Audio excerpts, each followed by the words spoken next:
Hello and welcome to a new episode of Talking Snooker with Phil Haig and Nick Metcalf. Once again, talking about the game we all love.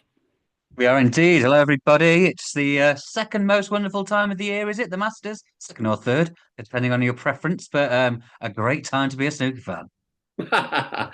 Second or third most wonderful time of the year. They didn't do that. They didn't do that in the song, did they? They should have done. Um, yes, we cannot wait. Can we, Phil? Underway on Sunday, the Masters, and should say from the top, happy birthday, 50 years. You start feeling your age at 50, Phil. I can confirm that. Lots of memories. My goodness, half a century. And I said many times, doesn't matter what age you are, you do have multiple Masters memories, the childhood memories, the adulthood memories. And I've been writing a few bits in recent days, and it's probably not surprising over 50 years, but just the catalogue of extraordinary moments, characters, dramas it's thrown up, and always in this sort of winter slot, not always January, but January or February. It's the ultimate winter warmer, and it's delivered so much for us, isn't it, over so many years. Yeah, absolutely. Yeah, what a hit on the snooker calendar. The big three we've still got to go in. They've got such history, such prestige. It has moved around a bit in terms of venue, but the slot has been pretty regular, and it's found a great home for a number of years now at Ali Pali. And yeah, 50 years is remarkable. Only two of those guys left of the 10 players that played in that first one, which is, we've lost Ray recently, and it's just Cliff Thorburn and Rex Williams who are still going from there. It shows, how long ago that was. But yeah, what a highlight to the snooker calendar goes without saying. Always delivers, and expecting it to this year as well. Oh, we certainly are. We'll look ahead to every first round match soon. And maybe a few more of those memories over the years. Yeah, that first final, 1975. I saw a video of it the other day, actually. John Spencer beating Ray Reardon. I don't think we make enough of it that it was on a respotted black. I mean, that's 50 years ago, but it's a hell of a good first final. Deciding Yeah. frame, respotted black. But I tell you what, there was fierce competitors, my goodness, but there was a good sportsmanship there. Spencer got the job done, but within a few seconds, him and Ray Reardon were chewing the fat about the final. It was a very different sort of scene, but still in keeping with the tournament, I thought. It had that sort of grandeur about it even then. But yeah, great way to start. So we'll also maybe talk more about some of those memories shortly. And of course, as I say, look ahead to the Masters. What a start it is, O'Sullivan Higgins. We can't wait to talk about that here. And but perhaps first, Phil, we'll focus, shall we, on the Championship League underway in Leicester. And it's the invitational version of this one, of course. And Hossein Vafai won the first group final. He beat Jack Jones 3-1. Good stuff from Hossein, as you were pointing out on social media. Not exactly the best of season from him, but it's a nice form there. Breaks of 117 and 77 in that match. And then it was Siege Wahi beating Jack Jones to win Group 2. He won that 3-2. But Jones may be making the biggest headline so far, Phil. A 147, the first of 2025 in the early days of the year, his first. And obviously, as we said so many times, there are many more made now, but there's still a cachet about it. And now, as we record this, Group 3 underway. And not only have you been there, Phil Haig, but some guy called Ronnie. Yeah, he was there. We were both there today, Wednesday, as we're recording at the Mattioli Arena in Leicester, which seems to be the venue I go to more than any other on the calendar, which is proximity more than anything, but it's all right. But yeah, no, Ronnie turned up and struggling, to be fair. He lost his first three games. He won his last one against Jack. But yeah, I think he was having some tip issues. I was in the press bit, and he came in to get Paul Collier to do some work on his tip, and I think he replaced it after that. So yeah, he's struggling a bit for form, and things within his game, including his equipment at the minute. But he'd turn up to play, played all his matches. Whether he'll turn up to finish that group tomorrow, we'll wait and see. Maybe he will, maybe he won't. But yeah, some great stuff in there so far. As you say, Hussein looked really good. Impressive by CJ Weir. I think he won all but one of his games in that group, which is very good work. Jack Jones, he's actually been struggling with. So he played the first group, and he played the second group with a neck problem, which I was speaking to him about today, which he's blaming on his pillows in his hotel. Won't name the hotel in case they come after us, but he says the pillows have caused him quite severe pain in his neck, and he first felt it on Tuesday, and he was getting some treatment on it, and then he went and beat Chris Wakeling with a maximum along the way. I don't think Chris barely potted a ball in that. He won 3-0, Jack Jones. Yeah, Chris scored no points in those three frames, and that was straight after Jack was first complaining about his neck problem. So I think the consensus was whatever those pillows you found that you thought were the problem, go and buy them and take them home. Because it seemed to make him a world beater. But then he went on to lose to C in the final there from 2-0 up. Really good from C there. But yeah, Jack was really struggling today. He was thinking about pulling out, but I think he soldiered on a bit. Um, but yeah, no, really, I mean, high quality group today. Selby, Kyron Wilson, Ronnie joining the fray. Three heavy hitters to go in with Carter, Milkins, Wakelin, and Jones. So yeah, it's been good stuff. It's one of the it's probably the most confusing tournament on the calendar because that ranking Championship League at least clear groups one every day. You move on. This one, some are relegated. People move on. People playing. Sometimes people playing almost all seven groups. It's all quite confusing. But we'll plough on, and there's a winners group start of February when someone will be lifting a trophy. Well, I can't pretend to watch a lot, but I must admit I did switch on Carter and Selby tonight. I thought that's a preview of what we got coming up at the Masters, and I mean, no quarter given, even in the bits I saw. And I saw a great moment where I thought, quite a good timing in a sort of not mean way, but just sort of a classic snooker way that Mark played quite a bad shot but completely got away with it, and Ali was sort of furious, fuming, because and he was very lucky. I mean, Mark sort of left two or three the way he played it almost, but left absolutely nothing. And yeah, so you could tell there was it's sort of a mixture between really, really wanting it, as we'll see at the Masters, and the old days where it was almost seen completely as paid practice. We don't use that phrase anymore, do we? There's a bit more than that, I think, now, really. It's a trophy, it's silverware. And they are ultimately playing their rivals a lot of the time, biggest rivals in the game. But as you, of course, will testify, you go to it a lot more than me, but I've also been. There is that lovely relaxed feel about it when you go, isn't there? There's sort of I'm not saying, players guard down, but it's a bit like that. You sometimes get them at a good time when you're a journalist, can't you? At this event, it's often sort of a bit manna from heaven for us in that regard. Yeah, definitely. People are pretty relaxed, you say, very chilled out. Sometimes we go in players' rooms. Sometimes I would feel a bit uncomfortable or full on not wanted in there because they are for the players. But at this one, you can sort of hang around in there chatting to people all day. People playing darts. Went in there for lunch with the guys. So yeah, no, it's good stuff for us, and you hear all sorts of tales. Some of the stuff I'll print, some of it I certainly will not. But yeah, no, it's a nice atmosphere, and but it's really important for the guys who are playing the Masters. Chris Wakelin has played in all three groups so far ahead of making his Masters debut, and he's picked up some good results. Beat Ronnie O'Sullivan today. I know it's only a best of five of the Championship League, but that's going to make anyone feel pretty good ahead of going and playing Masters for the first time. So, yeah, like you say, it's not the most serious, but these guys don't turn up if they're not going to take it seriously. The O'Sullivan, Selbys, and Wilsons that have come in today, they don't need the money, but they're coming to play themselves into form.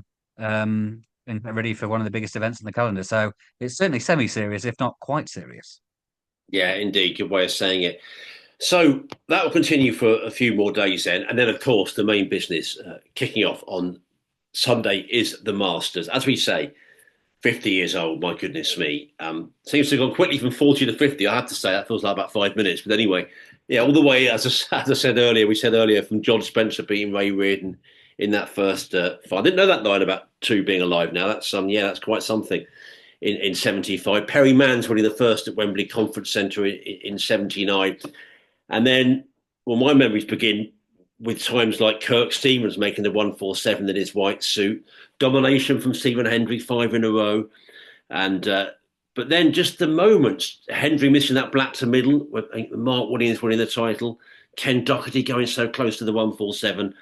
That was agonising stuff for Ken. The late Paul Hunter, of course, quite rightly, massively associated with this event, claiming a glorious hat-trick of titles. I was thinking a bit about Paul, actually, a couple of things I wrote, and I saw Neil Foulds has some nice words on Sporting Life to say about him. We often say that thing about, he would have gone on to achieve so much, and he would have done, but he already did. it was a sadly short life, tragically short life. But my goodness, to win three Masters titles, and it was 3 and 4, wasn't it? That was just stunning effort. Then, of course, we left the conference centre, Wembley Arena. That was an unloved venue, I think it's fair to say, pretty soulless one. But then a much loved, beloved one now, Alexandra Palace. Not by everyone actually, and I've got a column coming up, and maybe I'll mention that a bit later. But I think in general terms it is. And of course, the one theme, Phil, that hasn't changed for decades now. O'Sullivan keeps winning the thing.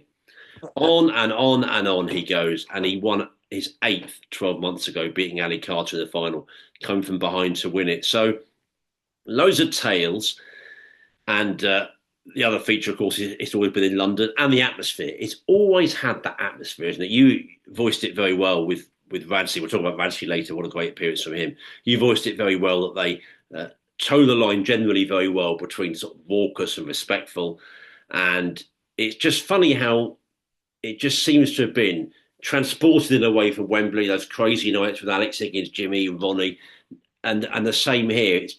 It's a trademark, isn't it? And I feel like a broken record about this one. My only concern about Sunday is it's a bit earlier the tournament, but that could just mean be totally over worrying. I just think, can you build up so much energy when it's the first match? My thing is maybe not, but I could be wrong. Hope I am. It could be amazing come this first match, eh? Yeah, I think in a way, I see what you're saying. Maybe that is such a dream match. It could be a better slot. There could be a better slot for it later, maybe in an evening. But also because it's such a dream match, you could put it anywhere, and the atmosphere would be great. And yeah, Sunday afternoon, I'm sure it'll be buzzing. Yeah, you sort of picture the Friday night, Saturday night slots. Are the rowdiest, but maybe they're the ones that can go a bit too far.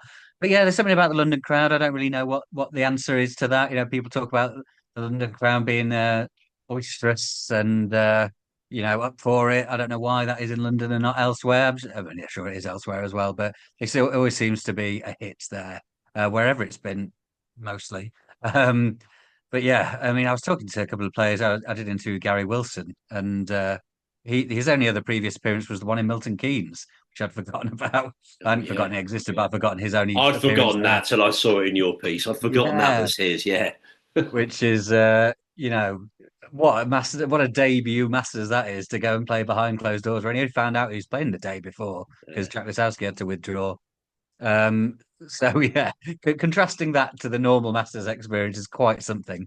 But yeah, I mean, what a tournament! I think my earliest memories can't pinpoint it really, but maybe it might have been Steve's magic run in '97. But was he 39 then, which seems as like monumentally aged. It's just sort of that would be relatively young in the top 16 nowadays.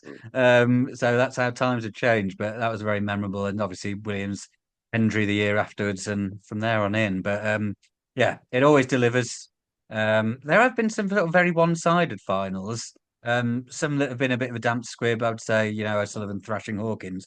But then the one before that was very one-sided, Murphy thrashing Robertson 10-2. But that was remarkable because, O'Sullivan was expected to beat Hawkins quite comfortably, but I don't think Murphy was expected to wallop Robertson like he did. So that was memorable in itself. And then Judd sort of 10-4, a bit closer, but still a thrashing when it comes to beating Ronnie O'Sullivan in 2019. I remember going and covering that one. So yeah, we could go on for ages about Masters memories, but there have been plenty, and there'll be some more to add to it next week. Yeah, there certainly will. It's funny you sort of suggested something there. I was sort of puzzled a little bit when going through it, thinking, oh, wait a second, is this a rose tinted thing? Or, because it seems to have been most of the memories I voice and I think about are in the sort of first 20, 30 years and not the last 20. Is that just correct?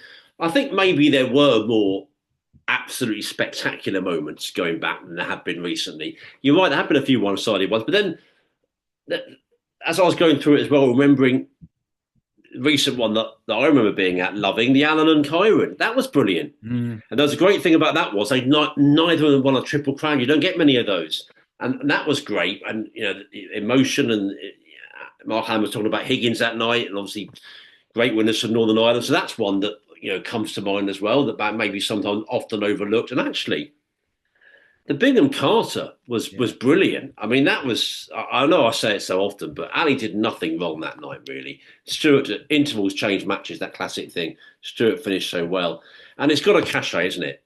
You know, I often think about McManus, you know, among many players that have won it, because Alan, that was Alan's triple crown, if you like. He's forever, isn't he? Alan McManus, the Masters champion. You wouldn't dream of introducing him any other way, would you? I mean, you could say sort of TV commentator, you know, brilliant pundit as he is and all that, but really he's the Masters champion. He's got that total, you know, label and moniker that's just so special in this sport. And Phil, we've got to say it as well. Let's maybe turn to actual previews now. O'Sullivan Higgins, immense head to head.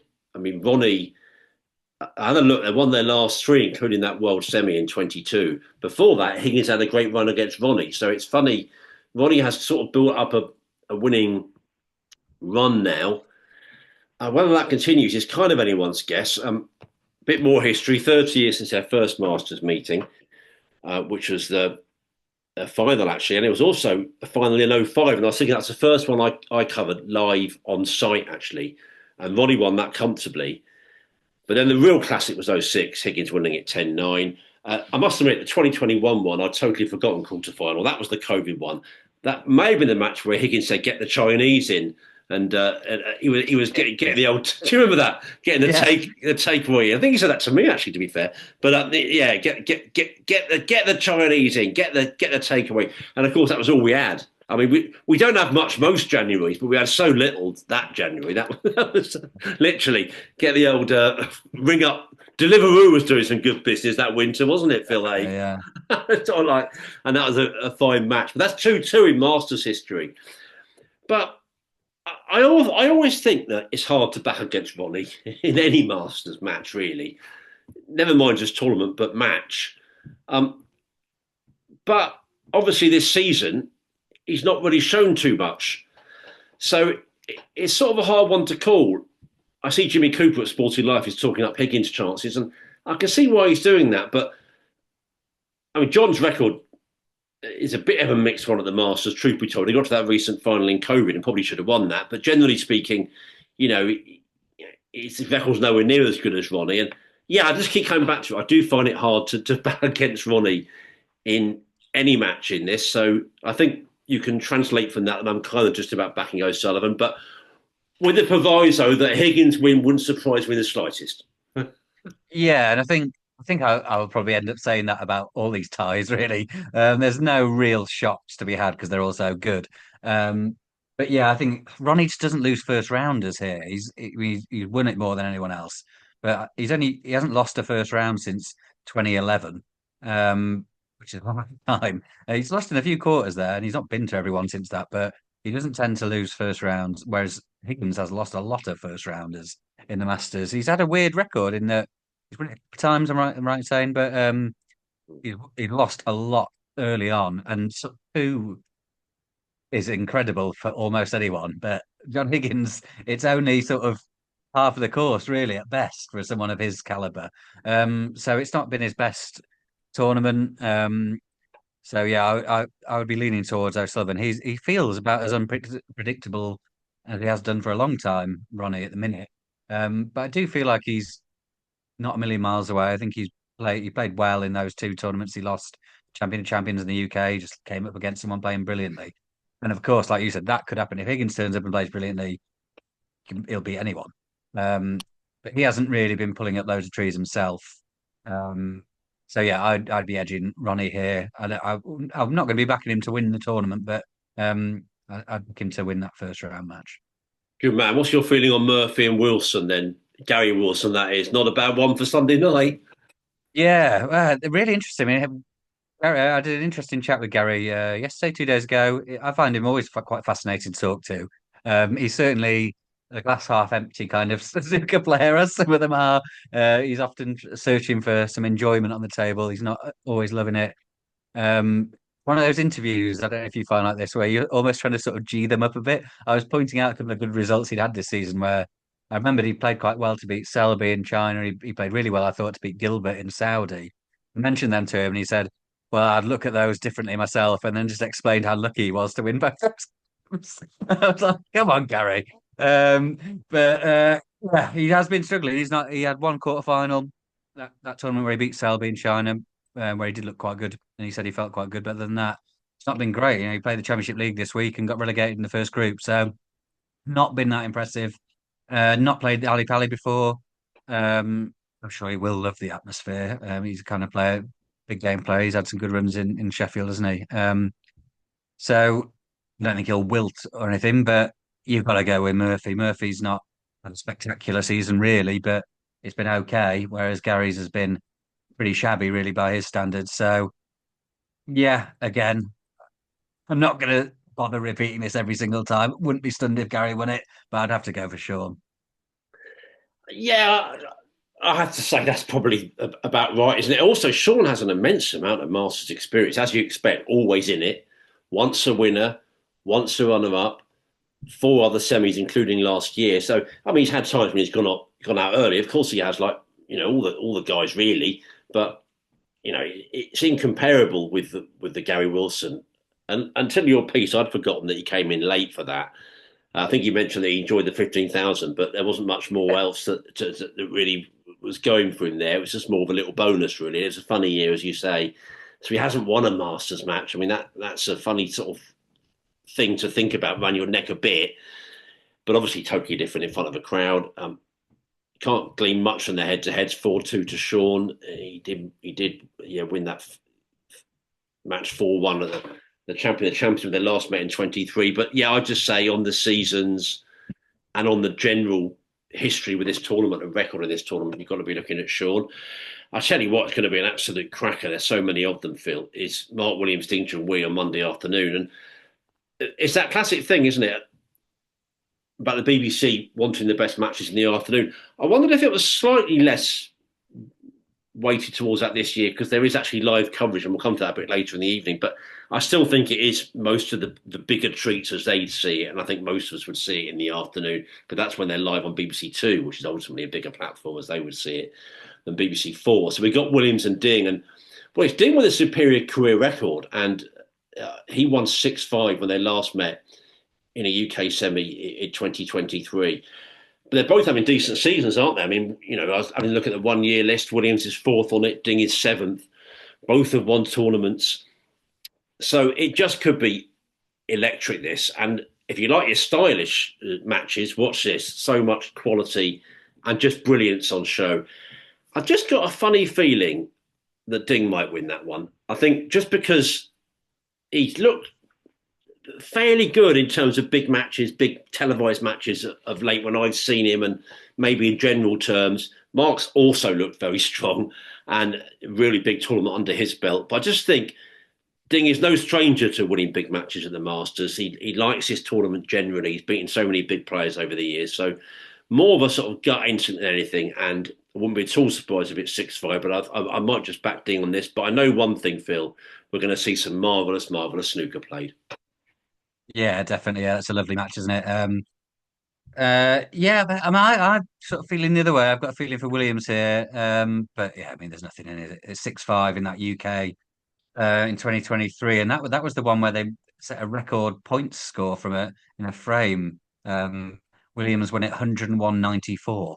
God. Just Yeah. unbelievable. Yeah. So we'll see if we see anything like that again. I'll be very surprised. But I mean, that was a great game.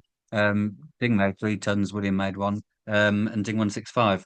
So yeah, I mean, Ding could easily win it, but he has got that superior head to head. I feel like Ding's sort of real peak years were in that bit where Williams was really dying off a bit, and we thought it was coming to the end for him. Um, so I guess that might account for why he's so far ahead in the head to head because at the minute you would say there's very little between them. Um, and Williams has obviously got his hands on really big tournaments recently, Champion of Champions and the Tour Championship. And when he's on, he looks absolutely superb. Yeah, I mean, you wouldn't call it with any confidence. I've not seen the odds. I would suggest they're very, very close. But I just about shaked uh, Mark Williams here, and he got to the final 2023. He was so good then. I thought he really was the player of the tournament. Despite not winning it. So, the winner will always say they're the player of the tournament. But you know what I mean? I thought he played the best stuff. I think he went out first round last year, actually. But Yeah, I'll go with him. Ding's had a lot of first round exit. I know Williams has actually, to be fair, over the years, but Ding last won it in 2011, didn't he? That's his only Masters Mm. to a final as well, but that's his one Masters win. Let me just count up his first round exits since 2011. One, two, three, four, five, six, seven, nine first round exits since Wow, that is a 2011. lot. That is a lot. Um, He's had a couple of semis though, hasn't he? I seem to remember him getting a Semi and a maximum quarter since semi then. and a Yeah, quarter, right? yeah. So Oh yeah. he is vulnerable. So I would just lean towards Williams, but I mean, like we're going to say with all of them, it's not too far off a toss of a coin. No, I'd go along with that. Maybe just the right time to bring in the news line here, Phil, on Williams, which I noticed a few people have written up and quite rightly. Well, he required oxygen, didn't he, during the interval of a match at an exhibition event in Tibet? Mark posted a photo of himself on social media connected to an oxygen tank with tubes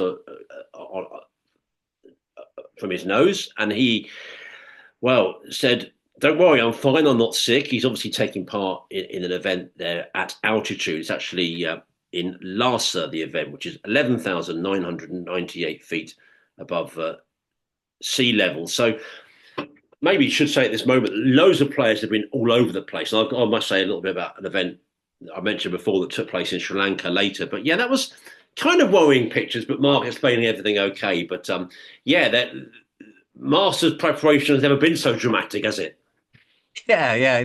It did look quite concerning that, but then I think he explained, and it is very, very high up that. And I actually dug out a picture from Ronnie and Ding played there. I think the year before, maybe 2 years before, and Ronnie was wired up to that oxygen tank as well. So I think it's the norm up there. What can be the norm? It's a spectacular place. Though. If you give it a Google, that Yeah, I saw that. unbelievable. Yeah. So they were there. So he was there. Williams and Trump was there with Ding and Zhao Guidong, I think. And then there was a great looking next in Budapest where Murphy and Neil Robertson and Barry Hawkins were playing with Butchie Revez. Looked really good. And so Mark Selby was keeping it a bit more traditional at some Labour clubs in South Wales, where he knocked in some maximums for in front of a few punters with their pints. But that looked great as well. So yeah, Masters preparation going on all over the globe. Absolutely right. So, what say you then about a match we kind of mentioned already because they've been playing in the Championship League today, coming up then on Monday night at Selby and Carter. Again, I think this is fascinating. Yeah, for sure. Yeah, Carter a threat of the Masters. I mean, threat everywhere, isn't he? But final last year, final just before COVID, wasn't it? Which I think was the last time he was in the Masters. So he's been to back-to-back Was it? finals Hmm. when he's qualified because he was outside the 16 for the 3 years in between. Um, so yeah, such a threat. But obviously, you'd say the same about Selby. Selby's had a weird Masters record where I think he'd been to five finals in 7 years in the first 7 years he played at the Masters, um, which is just unbelievable. It was so hard. Anyone could beat anyone at any moment. So to be like that, but then since then, has not been to a semi. I think since he last won it in 2013-14. So um, yeah, another one of these guys, a bit like Higgins. You can't possibly say he's got a bad Masters record because he's got it. He's won it 3 times, but he's not been great recently. So tough one to call. Selby's had an up and down season, really. You'd say about same about Carter. They both won events, but you wouldn't say they've had amazing seasons. Carter won the first one, Championship League, and then has done very little since. Selby was brilliant to win the British Open, but has done. He looked great at the shootout. That's the only real thing since then where he's sparkled. So tough one to call. You'd expect it to be a late one, probably. They ain't gonna give an inch to each other. Um, Maybe you'd lean to Carter. I think it'd be one of these if I was having a bet. You'd probably expect Carter to be the underdog and you'd take that money because it's probably feels a bit 50-50, really. I'm backing Ali Carter too. I don't quite know why.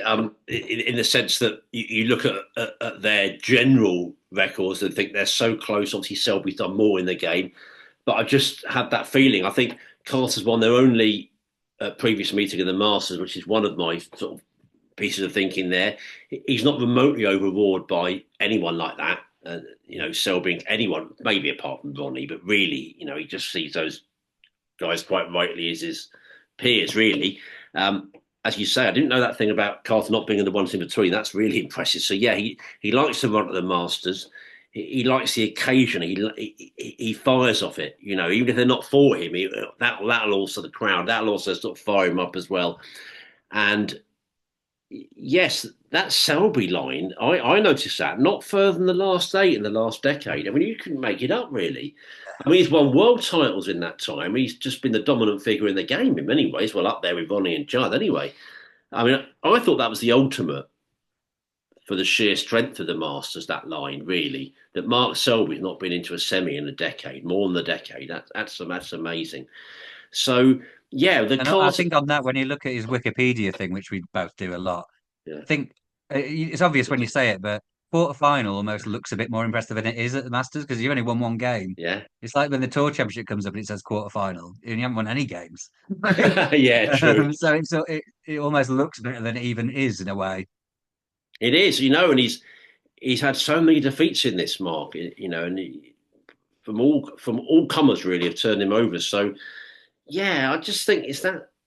I'm just seeing them again tonight very briefly actually in the Championship League. I was thinking they're so sort of similar in the way, in many ways. They're both such cliche with both of them, saying they're both fierce competitors, but a lot of guys are. But they are just, no quarter given. They'll have to be scraped off in the old cliche, and it really could be a late night that. So um, don't book an early taxi if you're going to Ali Pali for Selby and Carr. Probably be over by 9:30 now. I said this, but I don't think it will be an early one, Phil. I've got a feeling it'll be 1-1 at about sort of 8:40 or something. We'll be like, oh, okay, Yeah. get the cocoa on because they're You'll both see a few such. people in the crowd scrolling the phones, looking at the last bus time from Ali Pali, won't they? Checking the W3 to Wood Green. Absolutely. I saw a few parties on one of those. Do you see that during the darts? People carrying on, even the drivers getting involved. Not like that, the snooker, is it? It's a bit more laid back, really. But Phil, we've done half the games there. So we're ticking around towards Tuesday now. So time to have an advertising break, I think, and say that you are listening here to the Talking Snooker podcast with Phil Haig and Nick Metcalf. You're a fan of day driver, aren't you, Phil?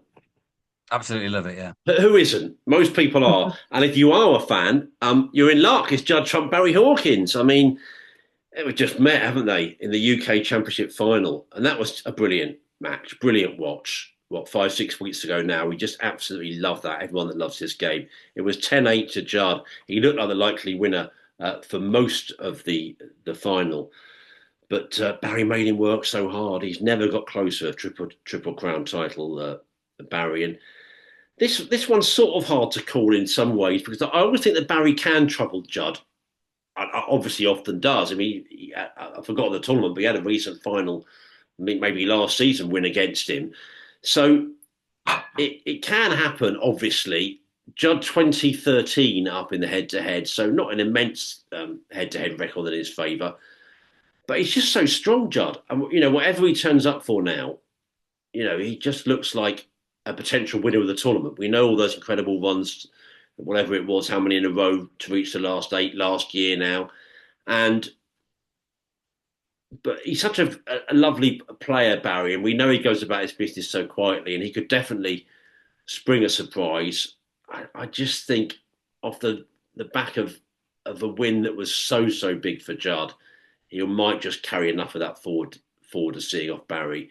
But you write off Barry Hawkins at your peril, Phil Haig. I will say that.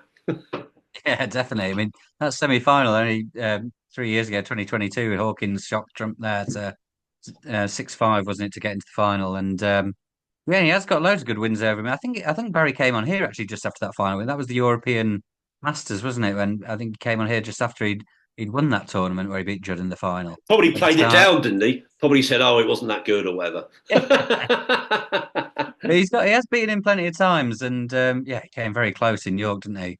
It's interesting. I think when someone's just won a really big tournament, I really don't want to back them for the next one because it's such a mammoth thing.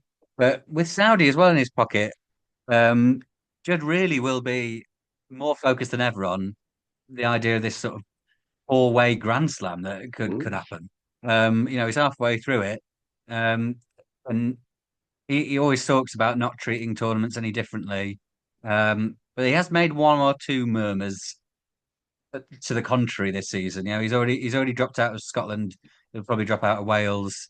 He does want to be ready to strike when he really wants to strike, and he definitely, definitely wants to win the big ones. And it's I almost don't like the point I'm making here because everyone always wants to win the big ones. It's so redundant to say like he's going to try really hard to win the Masters, as if he doesn't every year and as if everyone else doesn't. But he will be really, really focused. Um, and yeah, I may even go against what I normally would and not want to back the winner of the UK at the Masters because Crump looks as convincing as anyone really. And yeah, I'll have to back him to beat Barry, but I'm certainly not writing him off. I wouldn't fall into that trap, Nick, but I will go with Judd. You don't fall into many traps. We know that, Phil. I have to say, I don't have the. I don't have a. I'm quite funny with things like that. I don't have a UK and Masters thing. Maybe I should. I think there's a bit of a gap in between that month-long gap or whatever it is. So, I mean, I definitely have many things. I never liked the tournament before the World Championship.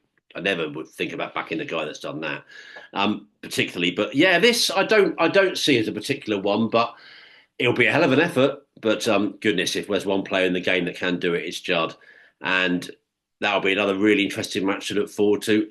And Mark Allen, Zeus Sir, coming up then on Tuesday night at 7 p.m. And well, maybe you should have the first word on this one. Alan, not with much of a season, but of course very impressive in Saudi Arabia against the guy Zeus Sir, who we're just expecting to shine on these big stages for a long, long time to come. Yeah, yeah. I mean, well, that tournament in Saudi, it's a strange one, isn't it? I mean, it seems like he's got very little credit for it, and it is a weird little sort of semi-exhibition, really. But win's a win. He'll take a lot of confidence from it because I know he's struggling with his game, struggling with how to play, really. He's been locked in this sort of slow play and overthinking things, but that might have freed him up a bit. And someone who will be entirely freed up, CJ Wee, does not get shackled down by much. But it is his debut at the Masters, first time playing in front of that rowdy crowd. So we'll see how he deals with it. But having seen him play at the Crucible, he seems to feel all right with the weight of expectation and historic venues, big atmospheres. So Sejoy can blow anyone away. And he looked really good in the Championship League this week. I will go with Mark Allen to sort of you know high him up a bit and show him who's boss on the big stage. But um, it could be a real good match. That really looking forward to it. Indeed, yeah, we are looking forward to that very much so. And Phil, should we move on then to the next match, which was Kyron Morse and Zhang Anda coming up next Wednesday from 1 p.m. Well, they haven't played very often, actually, never a match as long as this. Zhang has won the majority of their meetings, and he's reached two quarterfinals this season, but that pales in comparison to Kyron, really, who's won two tournaments already this campaign. Hard to back against Kyron, I suppose, here, really. And you'd probably say that for general. He's disappointed not to go all the way in the UK, wasn't it? He wants to win every big tournament he enters, so he's probably the man I'd back in this one. But I have to say, Zhang Landa hasn't quite backed up what he did last season, has he? Not really. I mean, he had a very good season, of course, and it has to be said, it's a hard thing to repeat that. But probably like with most matches here, hard to back against Kyle. I noticed a lot of people I know are actually say they fancy Kyron to go all the way here, which I did in the UK, and maybe your superstitious thing, so you didn't do it in the UK, might be more chance of him doing it here, eh? Well, yeah, for sure. I think he was my tip in the UK, and he's looked really good there. He didn't do much wrong. Just lost to Judd on. And there was a funny tournament when there's so many issues with the tables and stuff. But yeah, Zhang remains a very tricky person to predict. He had that great season last year, and then turned up at the Crucible and didn't turn up. He was really bad in that first round loss to Jack Jones, where he lost comfortably. So that sort of left you with doubts on the biggest stages. But he was obviously good in the UK, made that maximum against Lepe Fan, and beat Stuart Bingham, and then no one could do much about that performance that Judge put up against him in the quarterfinals. So maybe he's all right on the big stages. We'll see. But Kyron Wilson in big tournaments now is an extremely difficult task for anyone to deal with. I feel like I'm not predict. I always feel like there are sort of more of the underdogs. I was going to say shocks, but I've already said there's no shocks. But there are certainly underdogs, and I feel like there's more underdogs do well than you expect in the Masters. I don't really pick any, so I feel like I should pick one. But now I don't really think Zhang is going to beat Kyron, so I'm not going to do it for the sake of it. So I will stick with Kyron. Um, but yeah, Zhang. It was that I thought that performance in Sheffield was so weird because he seems like such a relaxed, composed character. Like that 147 he made in York, really early on in it, it looked like, oh, he's just definitely gonna do this because he's so focused. So you would think that big time atmospheres wouldn't worry him, but that performance in Sheffield does leave a lingering doubts, and you know, have those doubts about Kyron. So I will go with the world champion that one. Yeah, and I made a big mistake, didn't I, with Zeus, which completely thrown me. I meant C to he, didn't I? For It that is previous, CJ. I did mean C to he. So that's why I'm completely thrown. Never mind. For Luca Bassell, Chris Wakelin, well, they haven't met an immense amount of times before. All of them short, one of them in the Championship League. And, well, Wakelin is talking a confident game these days. I spoke to him a few days ago, and he made the point that he wasn't just happy being at the Masters, he wanted to win the Masters, which is, I think, a great sign. Most of these guys do, of course. But Lucas showed his qualities in Saudi, didn't he? And has generally shown signs of improved form lately. He also reached the last eight of the Scottish Open. So, bit of a toss of a coin one here. Wouldn't like to call it, like we say for many of them. But yeah, when you speak to Wakelin, I know you have as well, you realise it's a different character than one 3 or 4 years ago, eh? Definitely. He's really sort of inspiring to listen to and really convincing. Um, you know, I sort of talked to him about making a debut at that famous arena in front of the rowdy crowd. And he's more sort of like, what an opportunity it is. It's not sort of any sort of, some players would be, yeah, well, we'll see how it goes, debut. Well, not expecting too much. He's very much the opposite. So he's quite easy to be convinced by. And certainly over the last season and a half, his form's been way better than Luca. But Luca is showing signs, as you say. Good run in Scotland and then to the final in Riyadh as well. So encouraging for him. Chris obviously has no Masters experience. Luca doesn't have loads. He's only ever won one match in the tournament, actually, which was a decider back in 2019.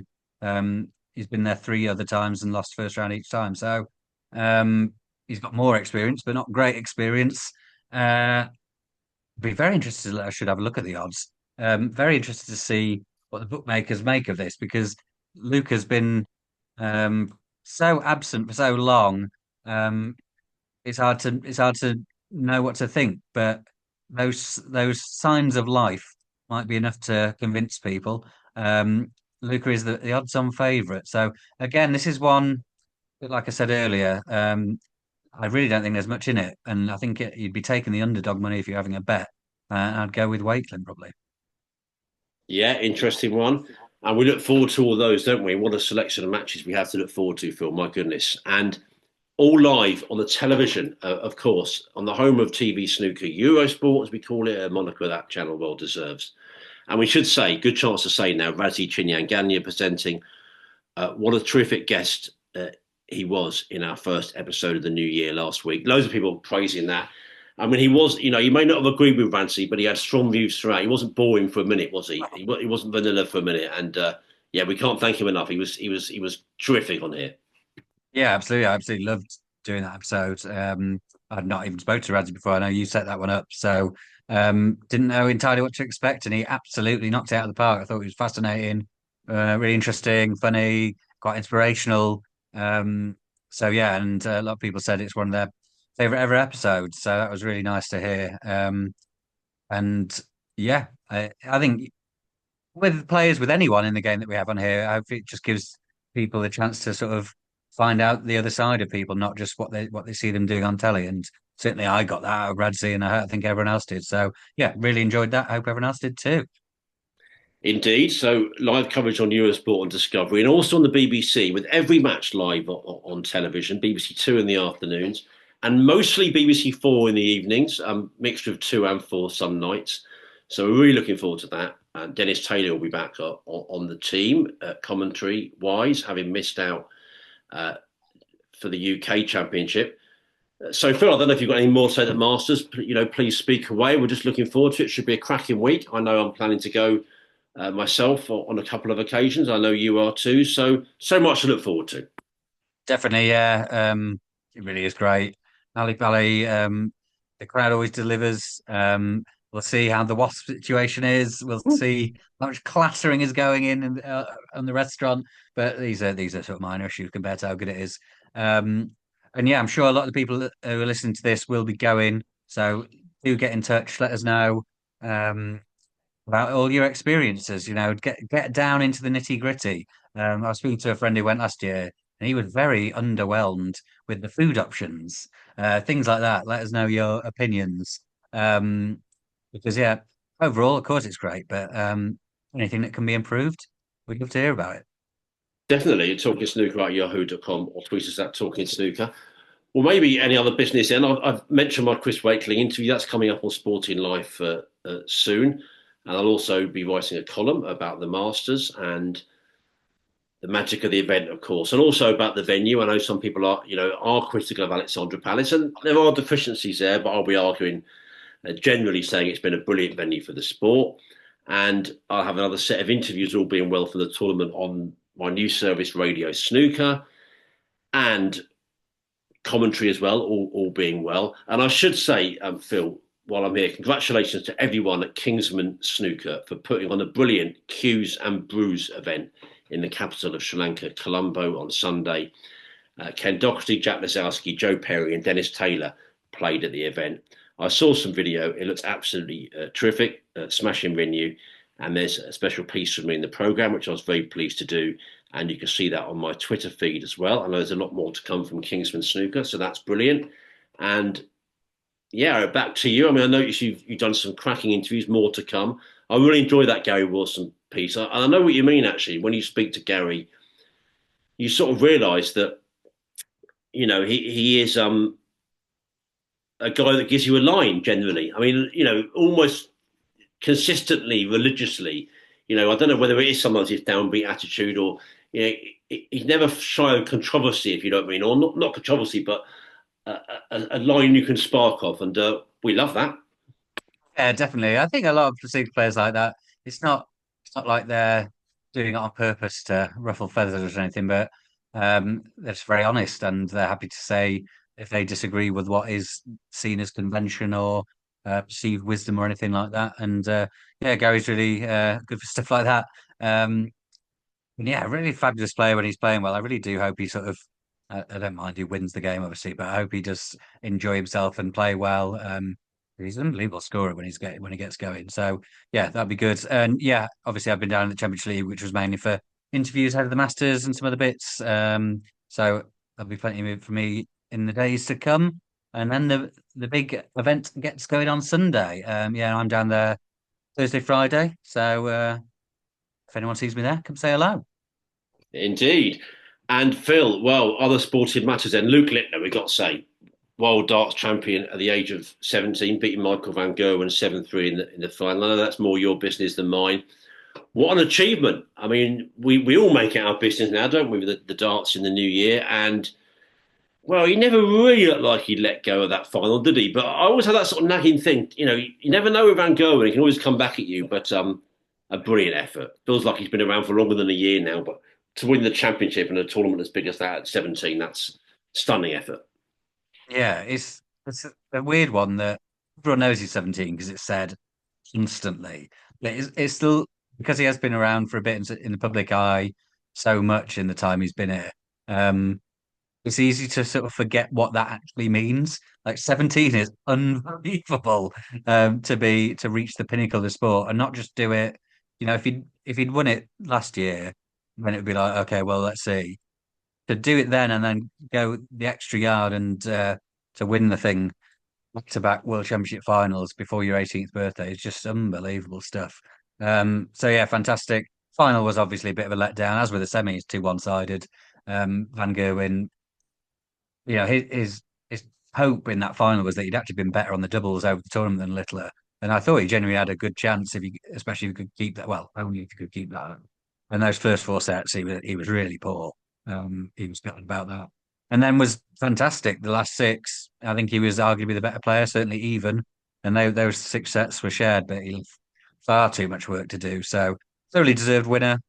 Um, then all the Premier League chat it made me think about what that would be like in snooker, and it's an interesting thing because it's where sort of sport meets entertainment in terms of those picks, and people saying people are getting picked just because they're walk on and stuff, which is crazy. And I'm sort of glad that we don't have to deal with that in snooker. Although to be fair, it's such a money making behemoth Premier League for darts, it would be a positive. But yeah, no, great time for the sport of darts, great time for Luke Littler. Um, yeah, it was I don't think it'll go down as a classic World Championships other than the history of Littler winning it. But it was enjoyable nonetheless. It really was, yeah. There was a great Premier League match on Sunday, real old school one between Liverpool and Manchester United. It finished 2-2. We're into League Cup semis this midweek. Just the 4 weeks between legs, Phil, not much. NFL playoffs getting underway this weekend with the wildcard games, so I know many of us will look forward to that. And I don't know if you've got anything more to say on the sporting front. Otherwise, we'll sign off and look ahead to the feast of snooker to come at the Masters. We will, yeah. Is that usual to have such a gap between those games? I I, noticed that and it seemed weird. I don't think it's normally 4 weeks. I think it's normally two, to be honest. Maybe it's three, but I think it's two. But yeah, the finals later. But I think it's to do with maybe these extra Champions League matches. But 4 weeks is barking mad, isn't it? Let's be Yeah, honest. really weird, yeah. That's too Um, long. That's too long. yeah. And while I bemoan Barnsley usually on this podcast, if they ever get mentioned, I will shout out that we've won four matches on the spin, including beating Wrexham, the moneyed Hollywood Wrexham. So well done, the Super Reds. Brilliant. We'll be back after the Masters to review the tournament and keep your thoughts coming to us, as we say. Enjoy it all. These events are to be relished. And I've thoroughly enjoyed your company, Phil. And I should look forward to seeing you next time. Yeah, always a pleasure. We'll actually get to see you in person for a change, hopefully at Ali Pali. All being So well, looking forward to that. all being well, our days will tally. Yeah, we'll get a rare meeting in.